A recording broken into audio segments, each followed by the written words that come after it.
This is the Dollemore Daily, and I'm Jesse Dollemore.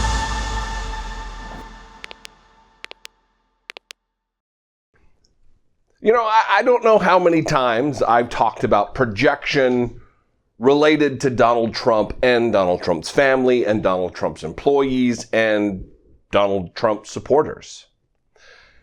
He clearly the most corrupt president that we've ever experienced. Clearly the most self-dealing individual we've ever had as president of the United States. And that's saying something, because we've had a few. And in the same breath, you know, they are skimming the pot with one hand while pointing at the other side, saying they're doing the thing that the other hand is doing. Well, Lin Wood, Donald Trump, perennial defender of Donald Trump, cult member of Donald Trump, violent extremist, whipping up the crowd into a frenzy since the election and prior, is now being accused. The man, we're going to get into it. I'm going to play a clip from WSB TV in Atlanta, but he's being accused of voter fraud. He's being investigated right now for having illegally voted in Georgia.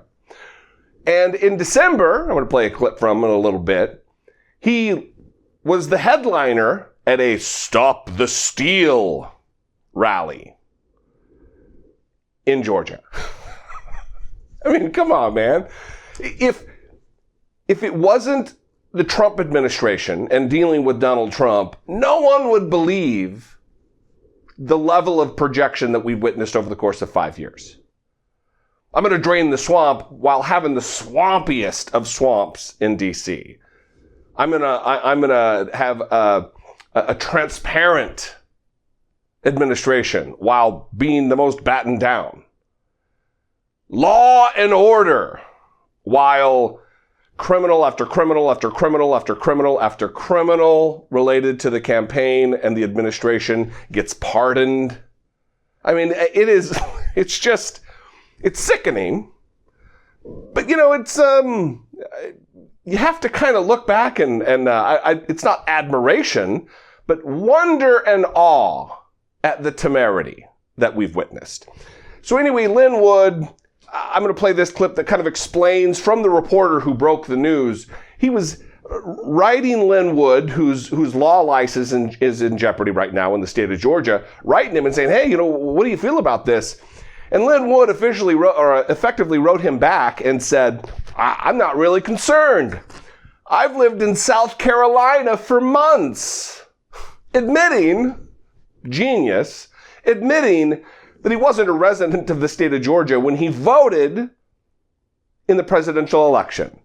Here's Justin Gray from WSB TV. Sources at the Secretary of State's office say it's this email that Wood sent to me that I shared on Twitter today that caused them to launch an official investigation. And the email, Wood confirmed that he's moved to South Carolina, writing to me, quote, I have been domiciled in South Carolina for several months after purchasing property in the state in April. Now, state election investigators are looking into whether that means Lin Wood legally should never have been allowed to vote in the November election. They cite this section of Georgia code. It reads, quote, if a person removes to another state with the intention of making it such person's residence, such person shall be considered to have lost such person's residence in this state. We told you before how the Secretary of State's office has assigned 23 investigators to 130 separate cases of possible wrongdoing in the November election. Now, sources confirmed to us that they have also assigned a post-certified investigator to see if Lin Wood, who filed lawsuits challenging Georgia's election, broke the law himself by casting his ballot. So it's pretty cut and dry.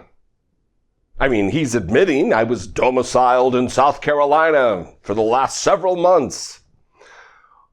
And he's shot himself in the foot. So I want to talk a little bit about who he is, that he is not just your regular flavor of nutter butter that we witness around Donald Trump.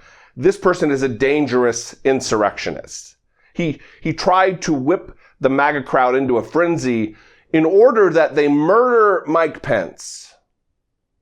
On Twitter, New Year's Day, he tweeted this: if Pence is arrested, Secretary Pompeo will save the election.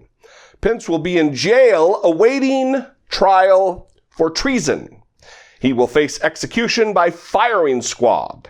He is a coward and will sing like a bird and confess all. Twitter. He was subsequently banned from Twitter. His account was suspended. So he took to Parler. And this is the day of the insurrection on Capitol Hill. He parlored this or whatever. I don't know what the nomenclature is for their particular idiot social media company. This was the day of the insurrection. They let them in. Get the firing squads ready. Pence goes first.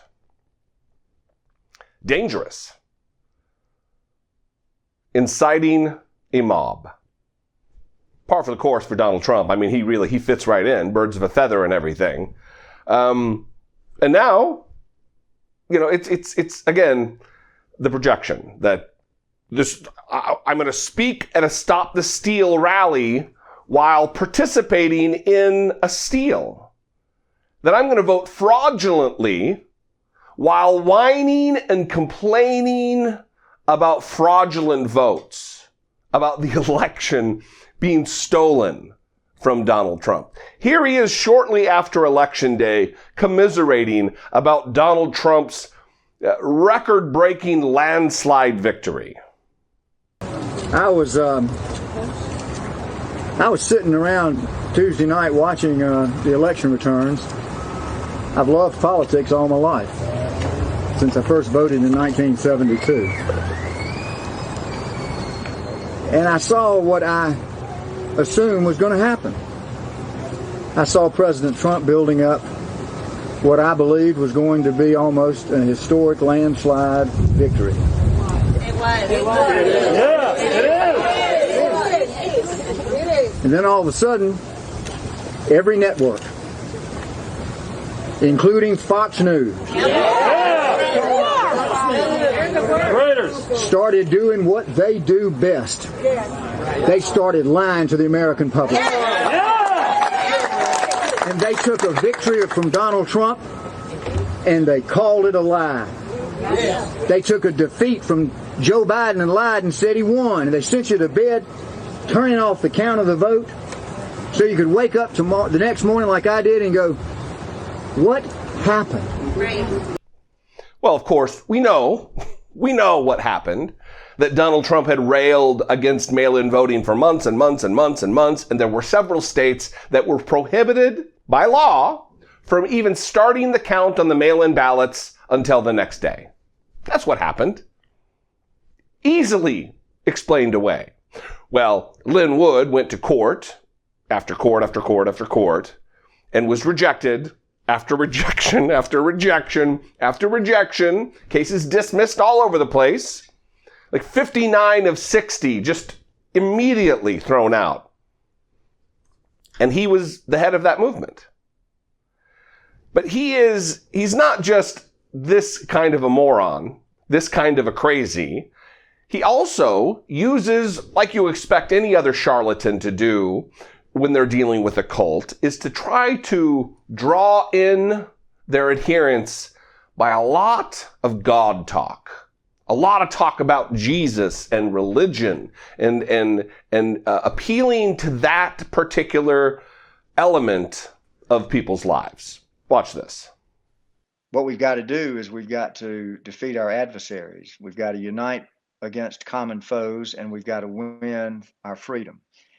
Can that be done between now and January the 20th? Only God knows.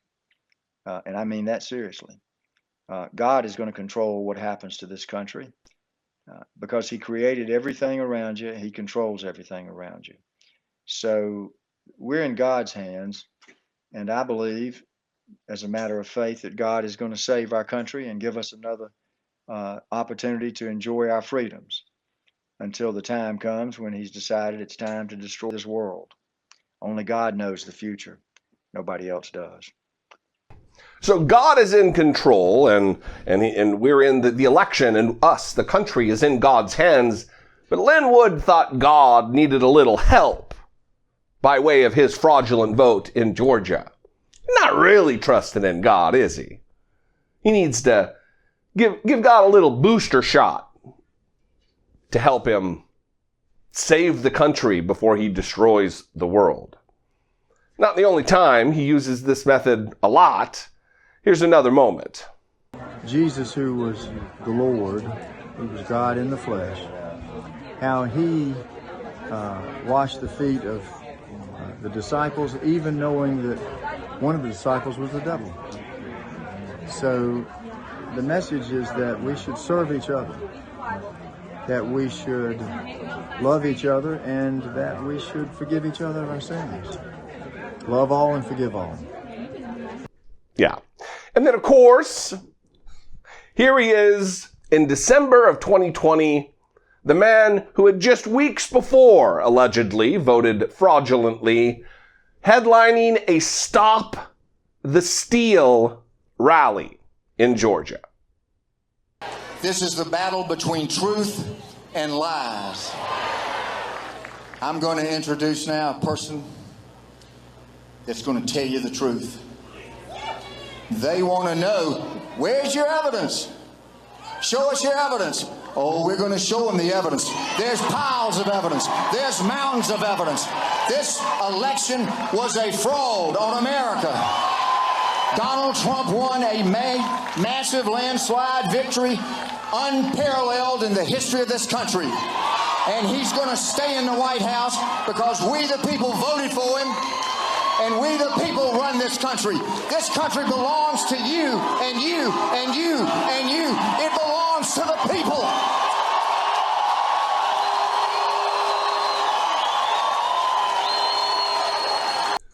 Battle between truth and lies. We're going to show you the evidence. Mounds of evidence, piles of evidence. Where's the evidence, Lin Wood? We're still waiting on it, brother. We're still waiting.